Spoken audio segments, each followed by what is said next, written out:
welcome back. Eskimo Brothers Review, Episode 6. The movie is Superman 3. Yeah. So they apparently decided Superman 1 and 2, big hits, everyone loved them. Let's completely make something different. Let's take Lois and have her only be in the beginning and the end of the movie. Yeah. Let's have some generic villain instead of Lex Luthor. Or anything from the fucking comics.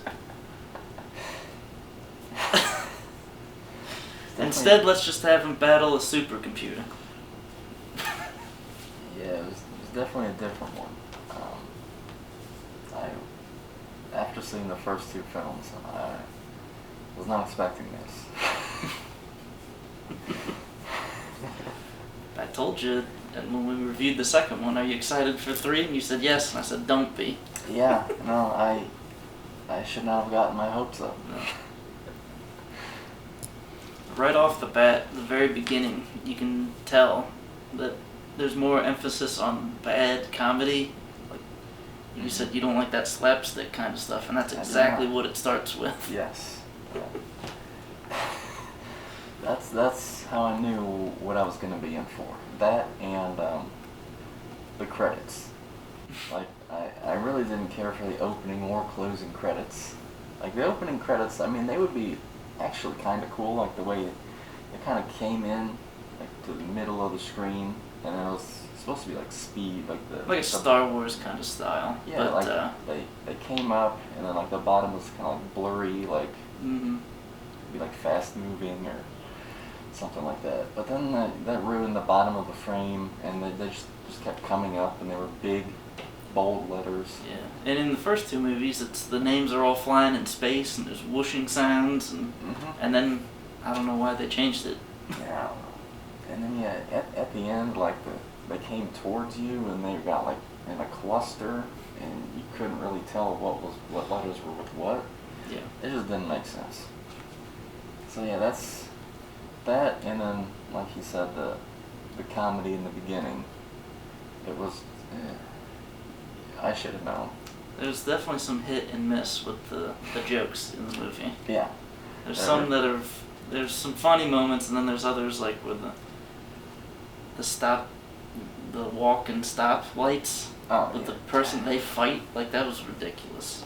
Yeah, that was. It's just terrible. It's like, who really thought that was a good idea? I don't know, but this time I do agree with the poor reviews, universally poor reviews. Yeah. It was a big hit at the time. It did a little less in the theater, but this is right around the time, it was 83, so this is right around the time your average middle-class home got a VCR. So rental stores became popular, and it was very popular in rentals, so it got a lot of its money that way. That makes sense. Yeah. All right, where should we even start with this disaster? I don't even know what to begin with. Well, instead of Lois, the main woman in the movie is Lana Lang, which was his high school crush. You remember from the first movie, he liked that girl named Lana? She invited him to like some place to listen to records or something with a bunch of them. Okay. This is from the football field. Yeah. Okay. Was she a cheerleader? Yeah. Okay. And yes. then the one dude came up and said, "Nah, Kent's got a lot of work to do." He's like, "Oh, I just stacked." Remember, it's all knocked down, and she goes, "Oh, Brad." Oh. So that was Brad. That's the same dude. Huh. Well, not the same actors, but the same characters from the first movie. Well, that's good then. Some good continuation. I'm always a big fan of that. When I remember it. Some other interesting things were, so Richard Pryor was in this one, and personally, I'm a big Richard Pryor stand-up comedy fan. He's one of the legends, one of the classics. In terms of acting, the stuff I've seen him in is just okay to me, personally. That's a lot of his movies. They're okay, and I mean, this movie especially is not very indicative of his comedy style. No, it was kind of different, which I liked in the beginning, which I'll get into. Lois Lane was pretty absent from the film, which she was a major player in both the first and the second. Towards the end, it gets to be a little like sci-fi-ish, a little too much. It doesn't really mesh well with the first couple films. Without giving too much away, it's very odd, and I think you said it was the last one that had two directors. Yeah. This one seemed like it had two different directors. So this one just had Richard Lester, who got the credit for the second movie. So they went on with, and he was the one who brought more comedy into the second one, so they just went full on with that. What a mistake. But yeah, towards the end of the film, it got a little too weird and sci-fi and just not what I thought it should have been. The first two movies, like the things that were happening, were semi-believable, I would say, but this last one was a bit of a stretch. The people that like this movie usually point to like Christopher Reeve's performance as Superman, and yeah, that's good. But you get that good performance in any of his Superman movies. So the first two that we mentioned in our episodes 1 and 2 of our reviews, if you'd like to check those out, do that. Cue the graphic.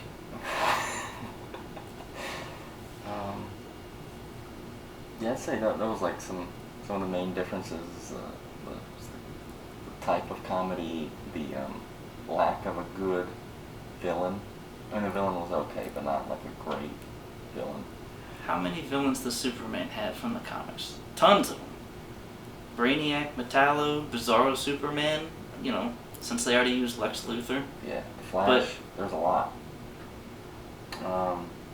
But they just made up some generic dude. Yep.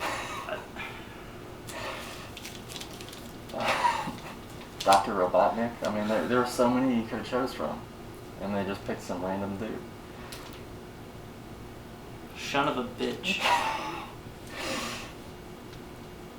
They give Superman this, they try to make synthetic kryptonite, but there's unknown elements, and so instead of killing him, it kind of messes with his personality. So he's kind of like good, and he has like phases of good and evil. It's kind of struggling within him. Mm-hmm. You get to see Superman get drunk in this movie. Yeah, and he acts like a drunk guy. Yeah, just like a normal dude. I like it. I don't want to say what it is specifically, but there's a fight in a junkyard that's totally ridiculous. That the people that point out the good parts in this movie usually point to that as the best part, and I hate it. I thought it was ridiculous. Yeah, that was a weird one. I didn't really want to talk about that at all, actually. I have that on my notes as just asinine fight. Wow. Oh, I have opening and closing credits were asinine. Look at that. Imagine that. 2 thumbs down.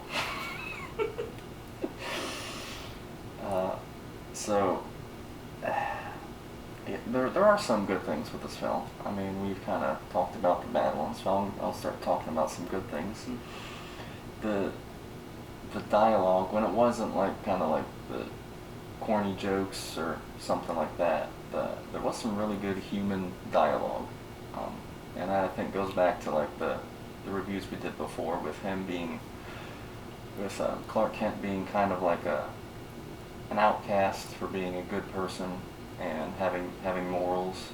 So you can see like the way he interacts with some other people, and because of his upbringing, you see he goes back to Smallville in this movie. Yeah. So he gets along a little better with the general public, in Smallville than he does in Metropolis, where he comes Mhm. from. Mhm. You know, Lana doesn't treat him like shit. She actually likes Clark. Yeah. Unlike Lois, who Yeah. seems to maybe be coming around. I don't know. We'll see. Yeah. But yeah, in the first two films, Lois didn't really care for him. She just kind of brushed him off. And, so yeah, he did feel more comfortable and more at home back in his hometown. But yeah, I really liked the dialogue. It seemed like it was real between people. Like it was things that these people would actually say to each other. And so I thought that was pretty genuine. One of my favorite things is not only in this movie, but the first two, when Clark Kent is at the Daily Planet, specifically when he's in his boss's office. You know, they're just talking about whatever. There's always some really good acting in the background. Like it seems like it's a legitimate business and there are things going on. So if you just completely don't pay attention to anything in the foreground, you just take a look at the background, because that office has those glass windows, glass walls, you can just see all the stuff going on and just pay attention to this, specific little details they do, and it's really well done. I don't know what my favorite part is. Of this film? Mm-hmm.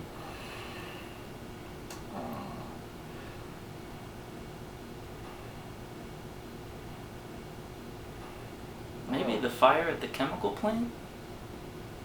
Yeah, because that's like a classic Superman 1 or 2 scene. Yeah. There's no bullshit, no weird artificial intelligence, there's no futuristic stuff. Pretty straightforward. Yeah, I think that's my favorite part. Yeah, it's classic Superman or classic superhero stuff. That's good. I did notice, but I will say that drunk Superman, or actually not drunk Superman, that's my mistake. The bad Man of Steel, or whatever you call him. I call him Super Asshole Man. Okay. That's I kind of liked him. He had like a slight 5 o'clock shadow, so you could kind of differentiate when he's being a dick and when he's not. Yeah. But he just kind of just did bad things just for fun. And he'll just, destroy this certain thing or take advantage of this situation, and it's pretty bad. It's the complete opposite almost of what he typically is. They did a good job with when he gets corrupted by the synthetic kryptonite of showing when he's good and when he's not. Because he's got a little bit of a beard or stubble or whatever you want to call it. It's not even like a full 5 o'clock shadow. Yeah, it's just like you just notice it. Yeah, it's just barely there. And the red in his suit is darker. The boots and the cape. Yeah, it did look like he was almost like dirtier. Yeah. And then when he's back to good, it's all bright, colorful again, clean shaved. Yeah, that's true. But when he is Clark Kent, I noticed this whole movie, I didn't notice it in the other two, so I don't know if it was there or not, but his glasses were crooked. Like his left went up a little further than the right. The right was normal, the left was up. It just didn't make any sense to me. Yeah, I guess I didn't notice. Yeah, I don't know where. Maybe they're just trying to make him look nerdier. Yeah, it could be, yeah. So that was something that I just kept seeing, and it kept annoying me. Visually, I don't know how many special effects there were, but I didn't see many issues with it. I don't think it was as done beautifully like the first couple, especially the first one. I thought cinematically it was good, and visually it was much better like the first one was. But this third one was, nothing special. It was alright. Yeah. No complaints, I guess. Yeah, nothing terrible. There's nothing that you look at and go, that's so fake. But it's not like you're going, oh my god, that's he's real. Oh, he doesn't even. Yeah, since Lois isn't even in it, he doesn't save Lois once. Not once. I guess that's cool with me because the first movie I complained a lot about how many times he saved her. I just wanted to mention the little video game piece. Oh yeah, There's I a forgot part, about that. yeah, where he's in the Grand Canyon, they're shooting missiles at Superman, and it shows it on the screen, and it looks like a video game. And at the time, people thought this was gonna be a video game based on the movie for the Atari 5200, which was new at the time. At least that's what I've always read. That's what people thought, but I can't believe that people would think, just graphically, you could do that. Oh yeah. Because that looked like stuff that you wouldn't see in a video game for 10 years. Yeah. Yeah. And to think you could do it on a home console of the time is ridiculous.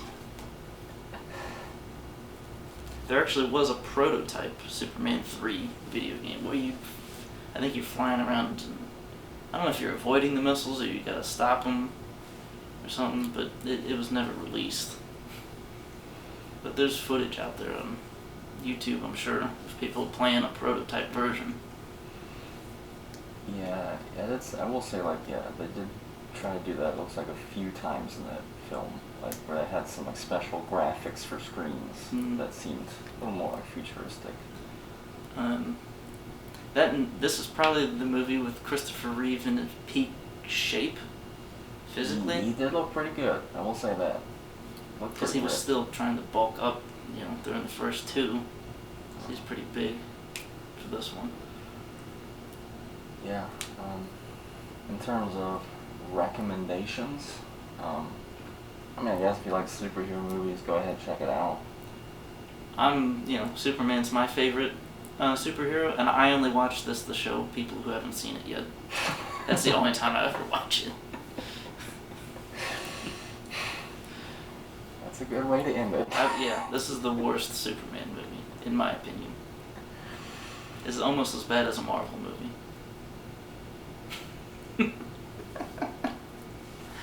I disagree. So you can catch us next time for episode 7. We're going to do The Mist, a Stephen King film. Oh. But so we'll see you next time for that. Thanks for watching, guys. Thank you.